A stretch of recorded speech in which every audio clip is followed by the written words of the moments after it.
بسم اللہ الرحمن الرحیم۔ شداد بن اوس رضی اللہ تعالیٰ عنہ بیان کرتے ہیں، رسول اللہ صلی اللہ علیہ وسلم نے فرمایا، سید الاستغفار یوں ہے کہ تم کہو، اے اللہ تو میرا رب ہے، تیرے سوا کوئی معبود برحق نہیں، تو نے مجھے پیدا فرمایا، میں تیرا بندہ ہوں، میں اپنی استطاعت کے مطابق تیرے عہد اور وعدے پر قائم ہوں، میں نے جو کچھ کیا اس کے شر سے تیری پناہ چاہتا ہوں، آپ کے جو انعامات مجھ پر ہیں میں ان کا اقرار کرتا ہوں اور اپنے گناہوں کا بھی اقرار کرتا ہوں، مجھے بخش دے کیونکہ صرف تو ہی گناہ معاف کر سکتا ہے۔ اور آپ صلی اللہ علیہ وسلم نے فرمایا، جو شخص ان کلمات پر یقین رکھتے ہوئے دن کے وقت انہیں پڑھے اور وہ اسی روز شام ہونے سے پہلے فوت ہو جائے تو وہ شخص جنتی ہے، اور جو شخص ان کلمات پر یقین رکھتے ہوئے شام کے وقت انہیں پڑھے اور وہ صبح ہونے سے پہلے فوت ہو جائے تو وہ جنتی ہے۔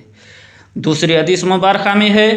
ابو موسیٰ اشعری رضی اللہ تعالیٰ عنہ بیان کرتے ہیں، رسول اللہ صلی اللہ علیہ وسلم نے فرمایا، اللہ رات کے وقت اپنا ہاتھ پھیلاتا ہے تاکہ دن کے وقت گناہ کرنے والا توبہ کر لے، اور وہ دن کے وقت اپنا ہاتھ پھیلاتا ہے تاکہ رات کے وقت گناہ کرنے والا توبہ کر لے، اور یہ سلسلہ جاری رہتا ہے حتیٰ کہ سورج مغرب کی طرف سے طلوع ہو جائے، یعنی قیامت تک۔